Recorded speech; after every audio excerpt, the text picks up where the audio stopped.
saya Ratu Felisa, bisa dipanggil Felisa. Saya murid SMK Cibitung 1, kelas 11 MPLB 1 dan jurusan Manajemen Logistik. Saya akan menjelaskan tentang shipping instruction, purchasing order, bill of lading, invoice, dan DNT. Tonton sampai selesai ya.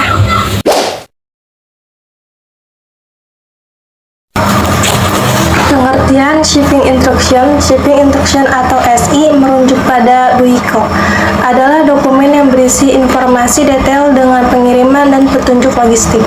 Dokumen ini dibuat oleh eksportir dan diberikan kepada operator atau forwarder kargo yang selanjutnya akan bertanggung jawab untuk mengatur transportasi dan logistik sesuai dengan petunjuk yang diberikan.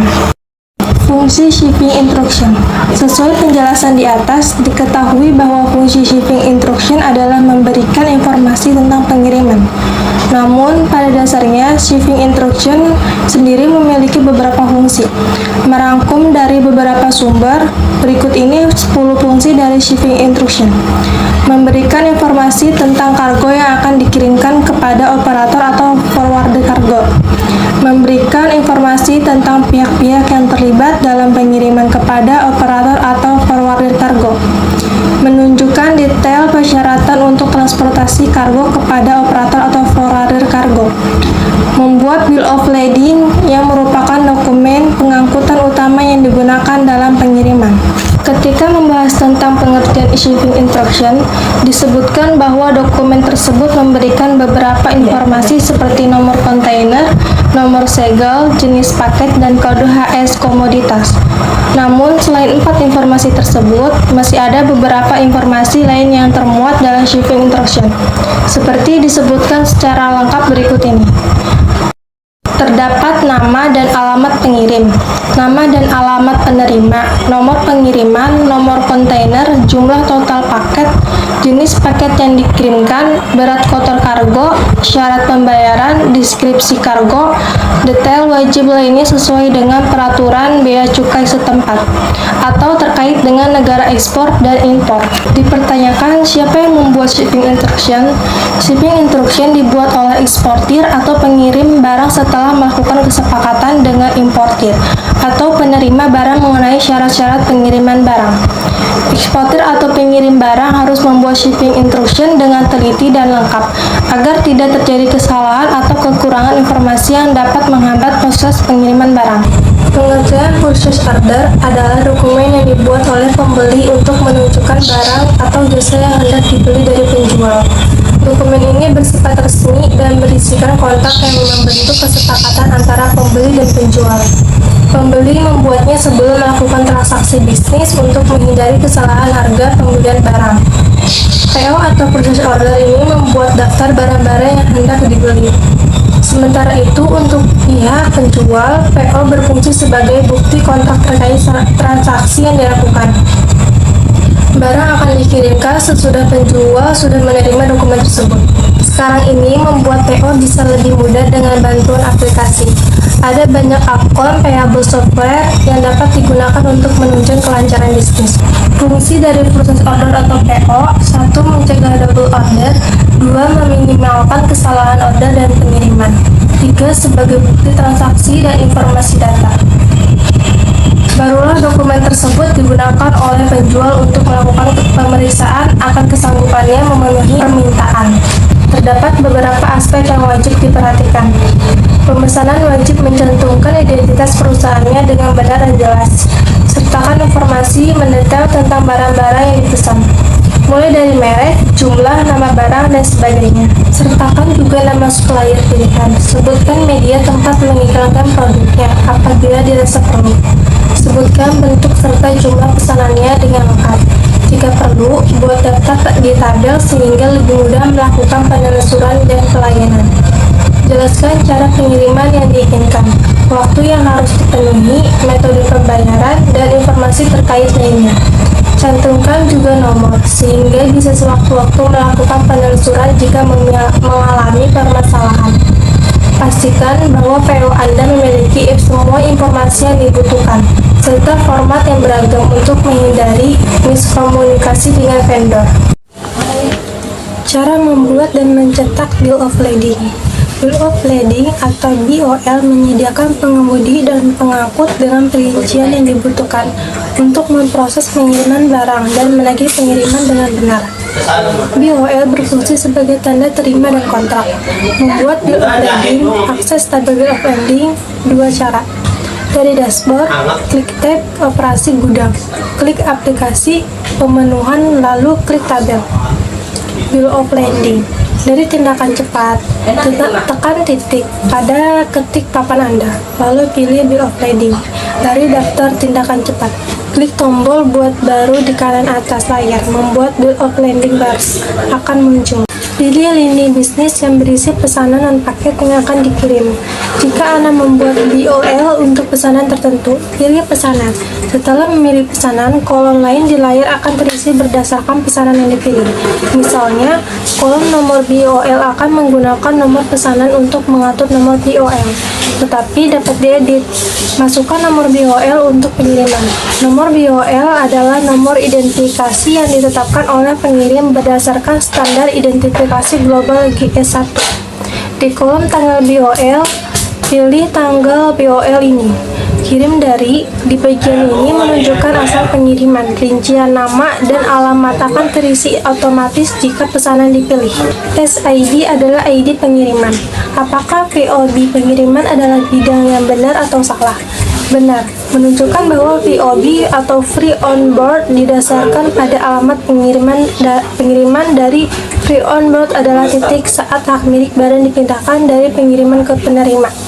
Rincian pengangkut, masukkan informasi untuk pengangkut yang akan mengangkut kiriman.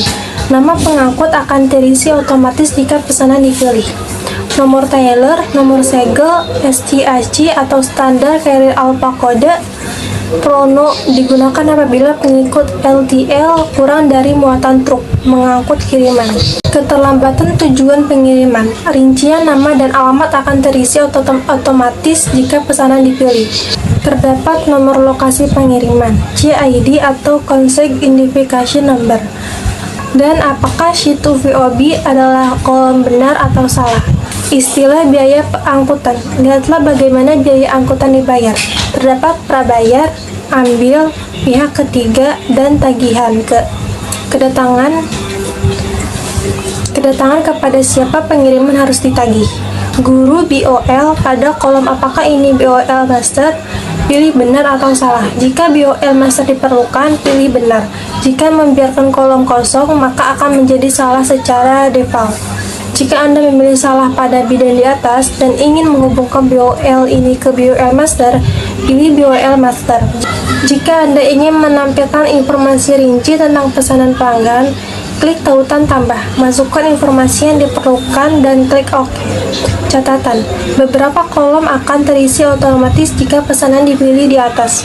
Terdapat nomor pesanan pelanggan, yaitu nomor yang dibuat oleh pelanggan untuk mengidentifikasi pesanan. Nomor paket, jumlah paket atau karton individu dalam pengiriman, yaitu berat, palet, atau ship. Info pengirim tambahan, informasi lain yang diminta oleh pelanggan. Ruang ini juga dapat digunakan untuk mendokumentasikan instruksi khusus jika diperlukan ruang tambahan. Untuk memasukkan rincian tambahan tentang pengiriman, klik tautan tambah, masukkan informasi yang diperlukan, dan klik OK. Berikut adalah rincian tentang pengiriman yang sebenarnya.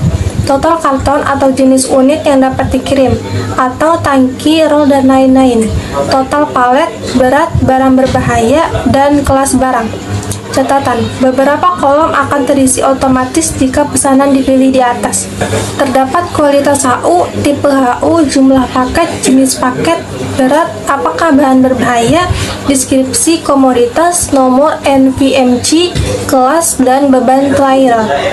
Apa itu invoice? Invoice adalah dokumen yang digunakan untuk mengirimkan tagihan kepada pelanggan atas barang atau jasa yang telah dibeli atau digunakan. Invoice biasanya dikeluarkan oleh penjual atau penyedia layanan kepada pelanggan setelah transaksi selesai. Tujuannya adalah memberikan catatan yang jelas tentang apa yang telah dibeli atau digunakan oleh pelanggan, serta jumlah yang harus dibayarkan. Jenis-jenis invoice ada 6. 1. Invoice penjualan. 2. Invoice proforma. 3. Invoice konsuler, 4. Invoice jasa, 5. Invoice berkala, dan 6. Invoice pajak. Apa saja yang harus dicantumkan dalam invoice? Sebagai pemilik bisnis, penting bagi kita untuk dapat mengeluarkan invoice yang profesional dan akurat kepada pelanggan Anda. Berikut adalah beberapa poin yang harus Anda cantumkan dalam membuat invoice. 1. Informasi perusahaan atau bisnis Anda. 2. Informasi pelanggan. 3. Nomor faktur dan tanggal. 4. Rincian transaksi. 5. Tanggal jatuh tempo pembayaran. Dan 6. Logo perusahaan. Di bawah ini adalah gambaran tentang invoice. Terdapat nama PT dan juga logonya. Ada tanggalnya dan juga nomor invoice. Terdapat keterangan tentang kaos, jaket, kaos polo, sepatu, dan sepatu. Terdapat harganya, JML, dan total. Dan ada pembayaran, nama, support, dan KO. Dan terdapat juga nomor rekening, subtotal, pajak, dan total.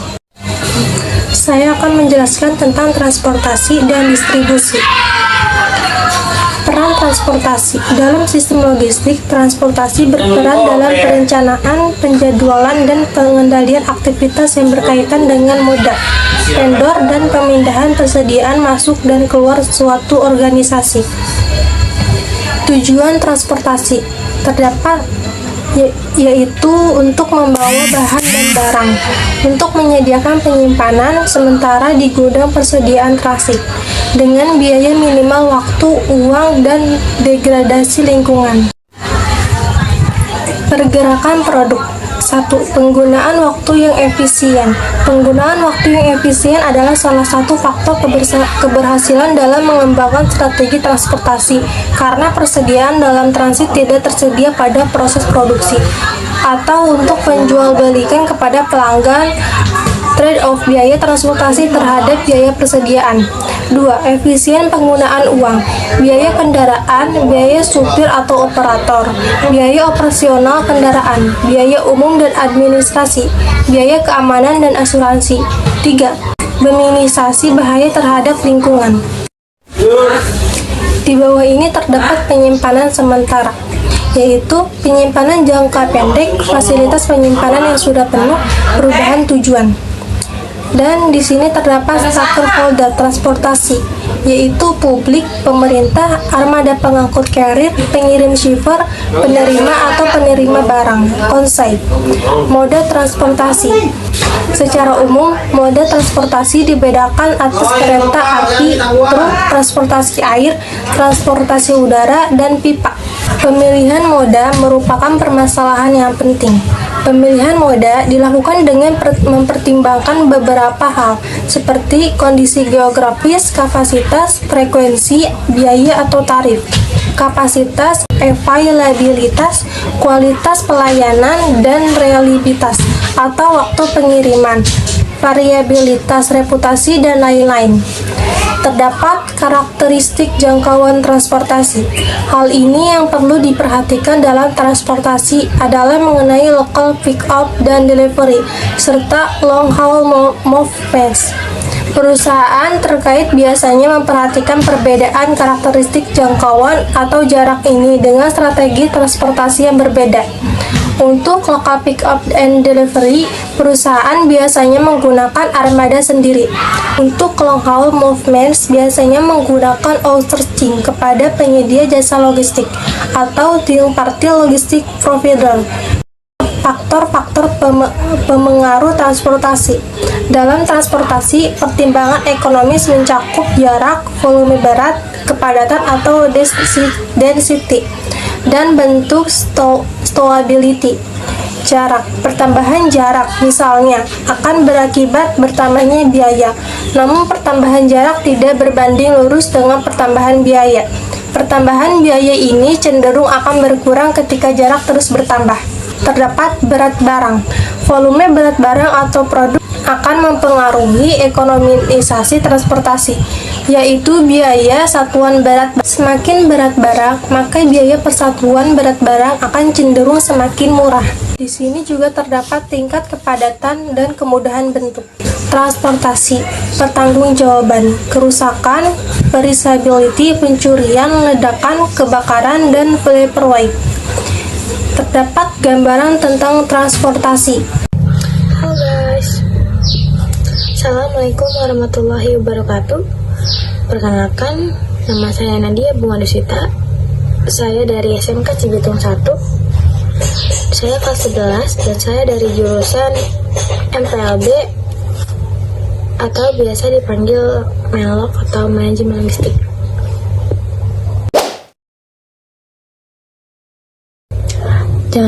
Jangan lupa ditonton sampai selesai ya guys. Bye bye. Terima kasih. Pengantar manajemen rantai pasok. Definisi dan konsep dasar manajemen rantai pasok adalah serangkaian proses dan aktivitas yang terintegrasi untuk merencanakan, melaksanakan, mengendalikan, dan memantau aliran barang, jasa, dan informasi dari tahap awal hingga tahap akhir dalam rantai pasok.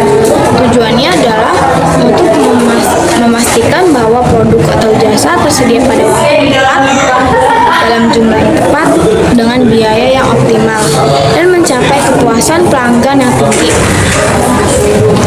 Manajemen rantai pasok melibatkan berbagai pihak yang terlibat dalam aliran barang dan informasi, termasuk pemasok, produsen, distributor, pengecer, dan konsumen. Koordinasi yang baik di antara semua pihak ini sangat penting untuk mencapai efisiensi dan ketepatan dalam rantai pasok. Tujuan dari manajemen rantai pasok adalah untuk mencapai kinerja operasional yang optimal, mengurangi biaya, meningkatkan kepuasan pelanggan, dan mencapai keunggulan kompetitif. Beberapa manfaat dari manajemen rantai pasok yang efektif adalah: 1. A. Efisiensi operasional. B. Peningkatan kualitas layanan. C. Pengurangan biaya.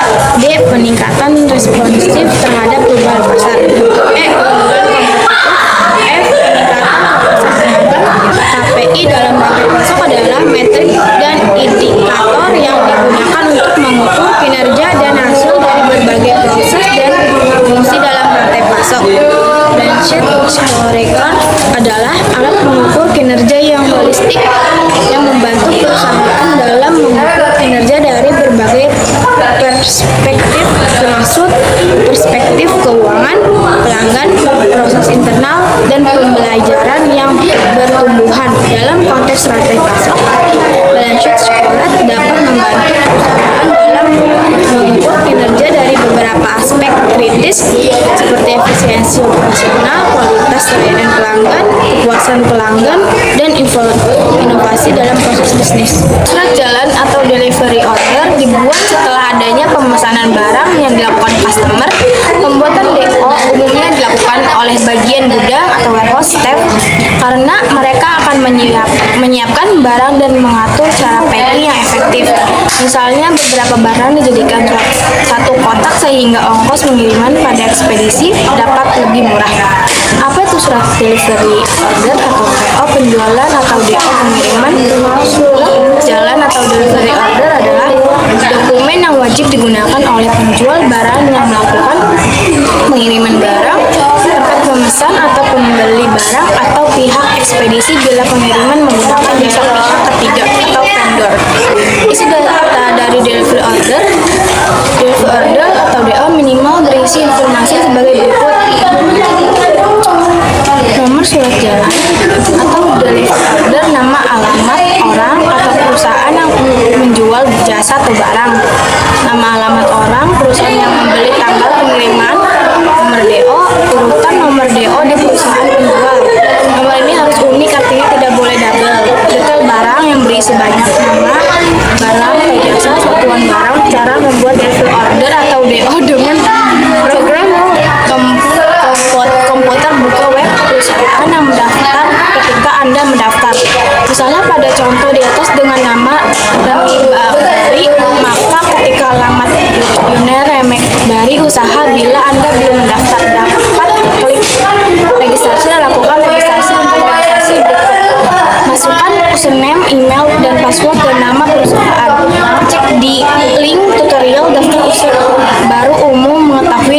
baru. Cara membuat data barang yang akan dikirim melalui dev order, klik pada menu penjualan. Pada menu kedua yang akan di sebelah kiri, klik pada barang seperti contoh gambar di atas dua ini. Klik pada tombol new untuk membuat baru dan masukkan sesuai dengan data barang Anda seperti tampak pada contoh petunjuk gambar di atas. Cek di link tutorial membuat data barang untuk mengetahui detail cara membuat data barang, cara membuat data customer atau pelanggan, tempat kita akan mengirim barang. Klik pada menu penjualan.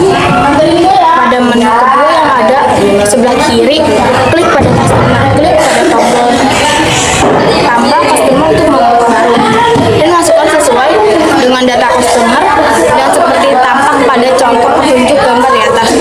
Perhatikan kolom alamat dan kota harus diisi tempat tujuan barang akan diterima.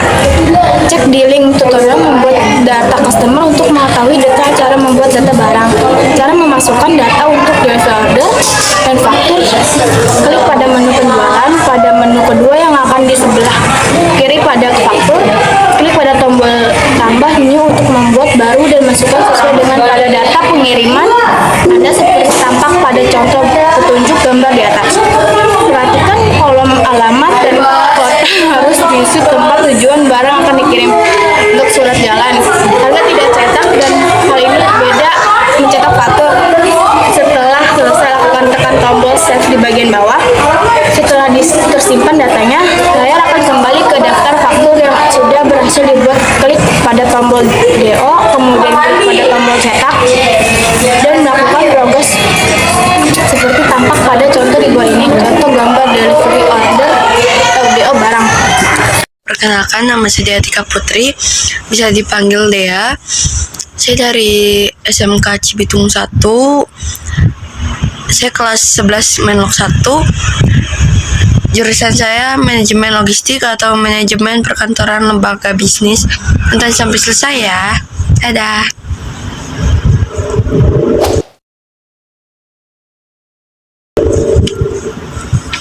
Di sini saya akan menjelaskan apa itu surat jalan.